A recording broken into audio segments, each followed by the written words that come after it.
This is the STRIPSACK DUALCAST. I'm the Hawk. And I'm the Fat Man, and we're here to do our best Javon Wims impression and bitch slap you upside your ear holes. Let's get into it, Hawk. All right, guys, just remember, 15 likes. Fat Man says 5 nice things about Adam Gase. We do our recordings every Friday, every Monday, and every Tuesday. That ain't happening. Yes, it is. It's happening. I have faith in the people. All Number right. one nice thing to say about Adam Gase, he's getting fired at the end of the year. Titans 17, Colts 34, 29 for 39, 308 yards for Phillip Rivers. The offense was a lot more efficient this game, looked a lot better than last game. But I got to tell you, the Colts defense stepped up big in this game, and they shut down the passing game.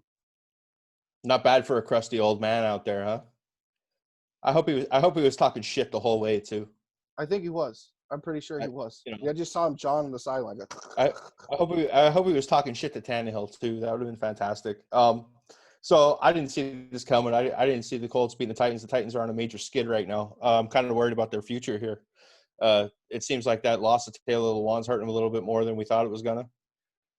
Yeah, they went 5-0, and now they're 1-3 in the last 4 games. It's not looking good. And the thing that correlates with that is their starting left tackle going down.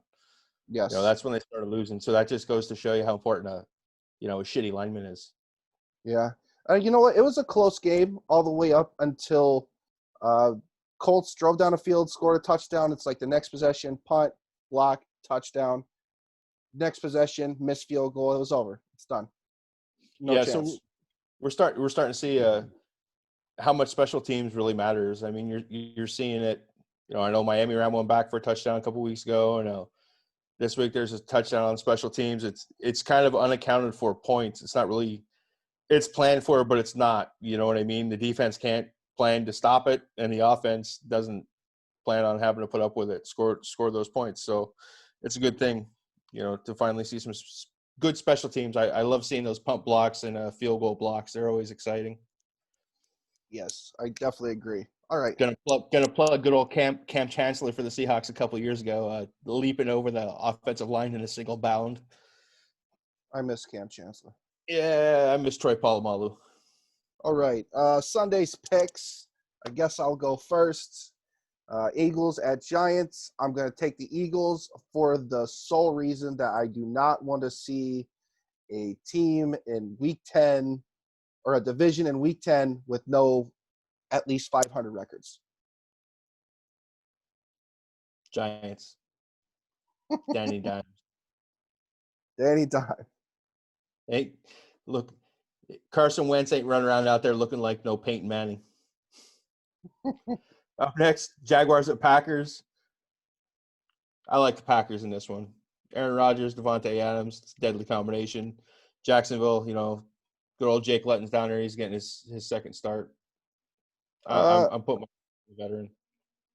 I've got the Packers as well. I'm just really, really curious if Jake Lutton makes this a little interesting. I'm going to be paying attention to this game a little bit.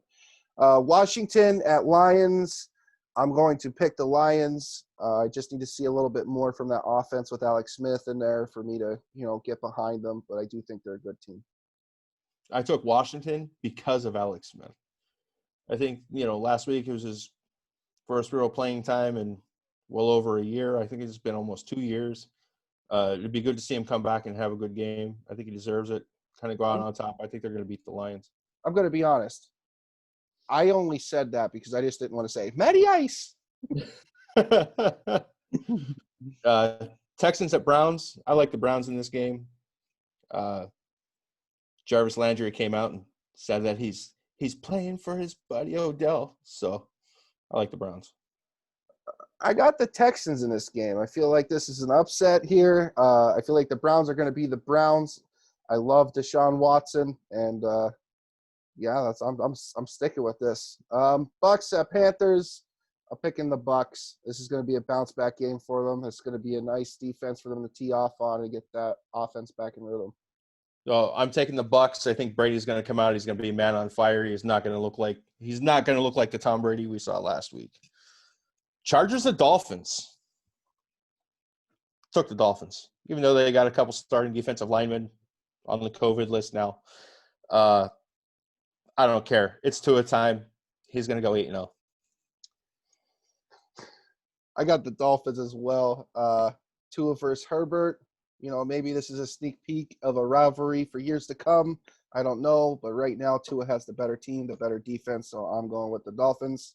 Don't get it twisted. Herbert's a beast. He is. Broncos at the Raiders. I got the Raiders, and I really want to see the Raiders smoke somebody, so I'm hoping this is the game. Who loses to the Broncos? Talk about overplayed lines. No, it's not going to be the Raiders. John Gruden all day. 49ers at Saints. Come on. It's the Saints. It's the Saints. Yeah. The 49ers, they're going to have to roll an ambulance up to the freaking stadium just to cart 49ers off the field because that's the way their season's been going. Yeah, I got the Saints versus the practice squad. I mean, who would you take? All right, Bengals at Steelers. Steelers are kind of going through some issues. They got a couple of people on the COVID reserve list. I'm still going to take them, though. I feel like most of those players will come out. They will play like Big Ben. I know his knee's a little banged up, but they'll be all right. They definitely have the better team overall, the better defense, so that's who I'm going with.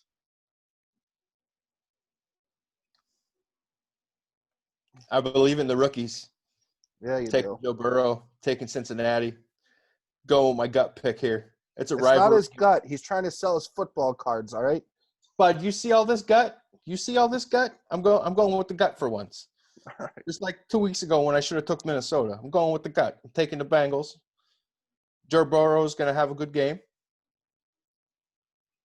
The Steelers look terrible against Dallas. And I'm worried about Ben's knee.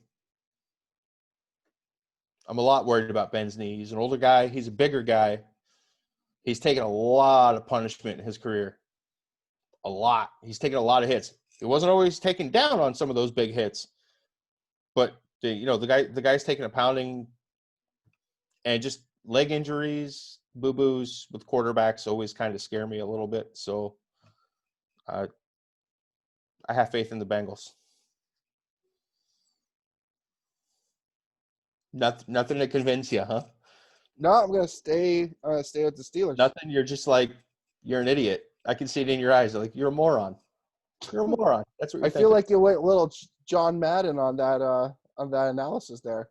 Well, you got the guys going to cover some guys, and then you're gonna go and do this, and then Brett Favre. Like that's the only thing you didn't say. Hey, Brett Favre. All right, Bills at Cardinals. I'm going to go with the Bills on speculation here. If that team plays the same way it did last week and that offense moves the way it does against the Cardinals and the defense is solid, generates some 3-and-outs like it did against Seattle, which I do believe is the better offense overall over the Cardinals, I'm going to take the Bills. Hardest pick of the week for me. It was tough. I had a tough time. I really had to, even now as we're starting to talk about it, I'm thinking about switching my pick as opposed to what I have written down because the AFC East, outside of the Jets, has owned the NFC West. Yeah, I mean, Bills are 3-0. Miami went 3-1. The Jets are the Jets. So I don't even know if they played any games yet against the guys in the West, but it's the Jets. I can't wait for them to play the Jets. And, New England's not New England this year either. So all that, the thing that it really came down to for me, how I made the decision is I'm just being a homer. I'm taking the Cardinals. I need their help this week. I need their help. They got to beat the Bills for me. The Bills, they're not going to be playing that middle school defense that the Seahawks are putting on the field this week. Kyler Murray is going to come out. He's going to be hot. He's going to be a man on fire. He was upset about the loss last week, and he played out of his mind last week against a a good defense. The Bills are 19th in points allowed, and Arizona can score points. They're dangerous. You know, they've scored 17 points in the first half in the last 4 games straight or something like that. So I think that Arizona offense is underrated, and I think they're going to be able to just put points on the board, and it's going to be a shootout. Taking the Cardinals. All right, Seahawks at Rams. Who the hell do you guys think I'm going to pick? Seattle's going to bounce back here. No doubt in my mind. I don't care if they had a whole extra week of preparation. I think the defense is going to show up here against Goff.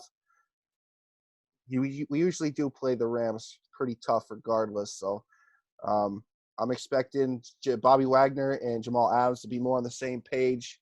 I'm expecting that defense to just play a lot better than it did last week. I'm going to pick the Rams because I want to see the Hawk cry. I want a salty Hawk. So I have kind of the opposite feeling that you do. I think the Rams are going to be prepared to come in with the extra time off, and they're going to have prepared well for that Seattle offense. I'm not saying Seattle won't score 34 points, but I think if anybody can hold them a little bit, it's going to be the Rams because it's a division rival. They know each other well. That Seattle defense, man, they're last in the league in yards allowed, and they're 30th in points allowed. So this is for you, Papacito. I'm taking the Rams. You know who you are. All right, Sunday night here. Ravens at Patriots. Just going to give you the grin that you've been giving me this whole time and let you know that I'm going to pick the upset here in the New England Patriots. I don't know. I just like Bill Belichick. I think he's the best coach of all time. I'm going to say it again, the best coach of all time. All right? Let that sink in over there. And I feel like he's going to have this team prepared. I feel like Cam is going to play much better. I like Jacoby Myers, and I feel like they got a new weapon. So I'm definitely taking the Patriots. There ain't no changing this mind, buddy. Not trying. New England can win all they want. I'm still taking Baltimore. I think Baltimore is gonna shut them down. I think, I beat up Lamar Jackson because he's not a quarterback; he's a running back. But that's gonna help. It's gonna be weird to see 2 quarterbacks who should be running backs trying to play quarterback against each other. That being said, I still like Lamar better in that matchup. I'm taking the Ravens. All right. That's it for the picks. We're going to get into some BS. Very first topic here. We've seen an interesting article on the internet on CBS about Calvin Johnson and his feelings about being in Detroit. My feelings are hurt. He's eligible for the Hall of Fame.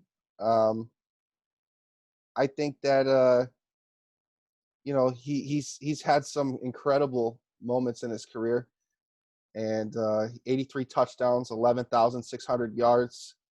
He has the most receiving yards in a single season.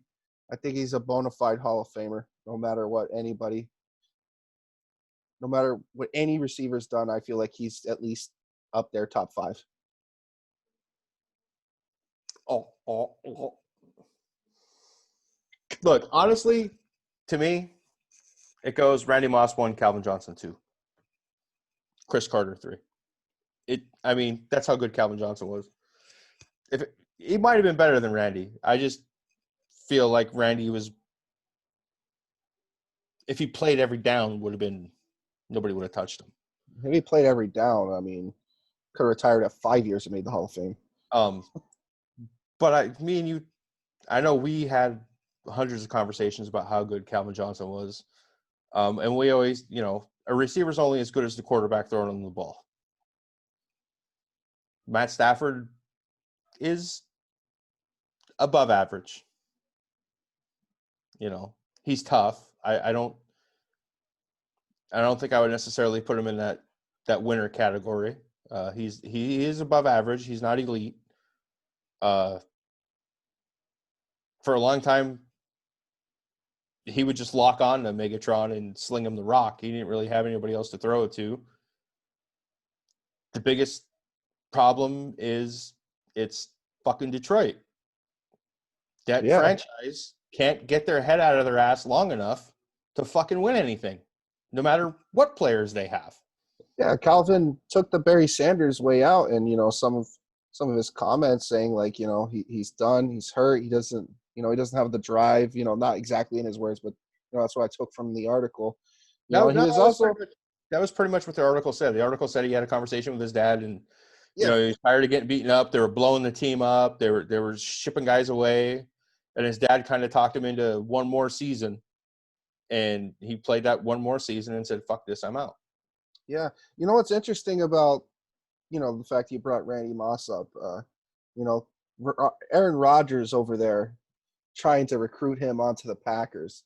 Favre used to try to do that with Moss. Rodgers doing that with CJ. And they're very like in their situation. Favre, huge career, never had this bona fide number one. Always had great wideouts, but he didn't have a Randy Moss like guy. And same with Rodgers. He's besides Devontae Adams, of course, who's coming on in the last couple of years, but he would have really benefited with a guy like CJ in his career.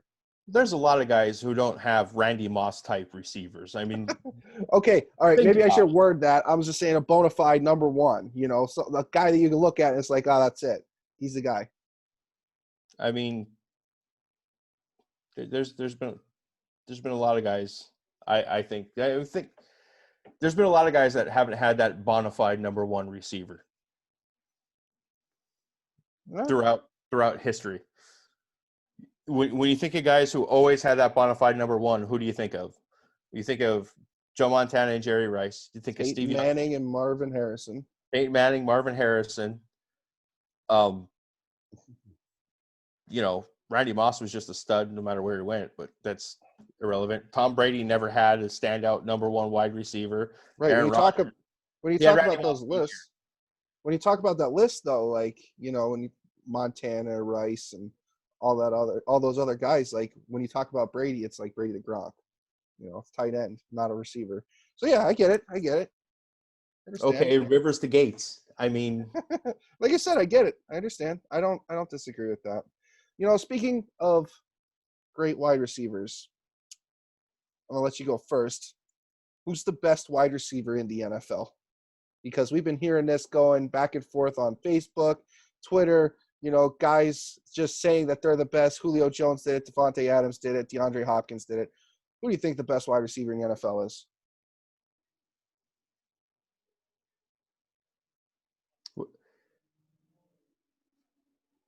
Right now?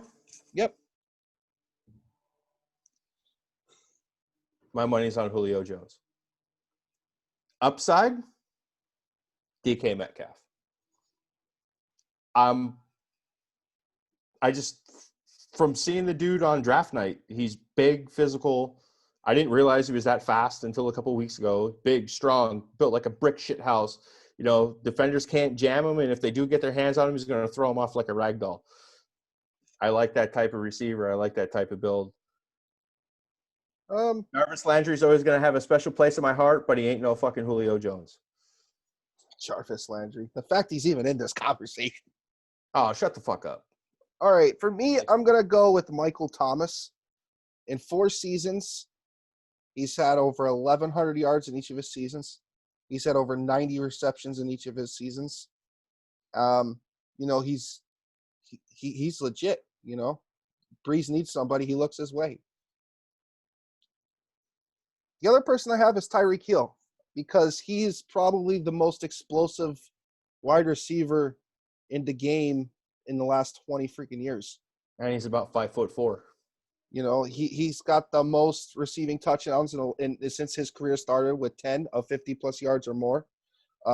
He's got a 16-game average of 82 receptions, 1,300 yards, and 10 touchdowns. He hasn't really played every single season fully, but That's his 16-game base average right there. That's legit statistics. But the thing with Hill is he score anywhere on the field, anywhere. He could score anywhere on the field except for from inside the 5-yard line. He could do that too. Just On hand a- him the ball. Just hand Yeah, the on a ball. Jet I was sweep. just gonna say on a jet sweep or. There you go, Patty Mahomes. Hey, look, I got 100 passes faster than Dan Marino. How many of them were jet sweeps? But they're not. They're not gonna try feed him the ball with passing play down there. He's a small guy. Yeah, I mean, quick and fast ain't bad. Throw him a little slant. Oh, trust me. I'd take him in Miami in a heartbeat. Yeah. But Jakeem Grant's a little guy like that too. He just doesn't have those big plays like Tyreek Hill. Little fast guy, quick like a bullet. Yeah. I think Devontae Adams is up on this list, DeAndre Hopkins, of course. But I've just taken Julio. For me, taking Julio is body of work. me taking Michael Thomas is body of work recently. So over the last 4 years, no one's better.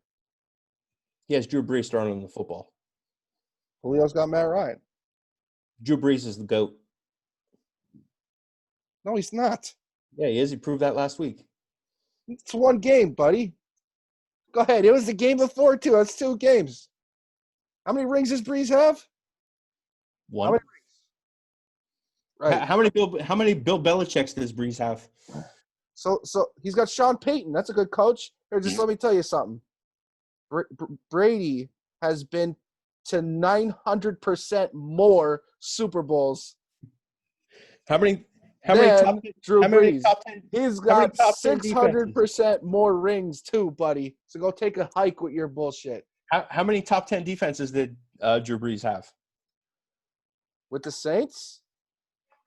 He's had a couple, bud. Oh, yeah, he has. No, not as many as Don't shoot from the hip on this one, buddy. He has. All right, man. That's all I got for Brees today. is better. That's the end. You just wish Breeze played for the Dolphins. Talk about dysfunctional organizations. They whiffed on him twice. Yeah, talk about dysfunctional fat man over there whiffing on Drew Brees being better than Tom Brady. That's all right. Tua is going to be better than all of them. No, he's not. Go ahead, say it. Dude, that was like if you were playing like kiddie bowling, right? And you still somehow found a way to throw the ball over the bunkers to get a gutter. So I've never popped it over the bumpers, but I have thrown a strike in the other lane where it popped out of the gutter and into the next lane. That's still a gutter. Highly intoxicated. Yeah. All right, that's it. I was going to say, got anything else? I'm done. All right, man. So same spiel as always. Obviously, you can find us on YouTube. Make sure you're subscribing, comment, like, head over to Facebook, talk some shit with us. Give us, let us know what you want to hear about. We're kind of looking forward to maybe having one or two of you guys on here sometime. Get on here, talk a little smack with us. We also upload this to an audio podcast. So Apple, Spotify, anywhere you listen to your podcast at, you'll find us. That's it. What else you got, Hawk? All right, just like you said, comment, like, subscribe, and one last thing here, 15 likes. FATMAN says 5 nice things about Adam Gase, and I know he's really excited to say it. So come on, guys, let's get that 15 likes. I just want to hear how happy he is to say nice things about Adam Gase. I'm the Hawk. And I'm FATMAN. See us.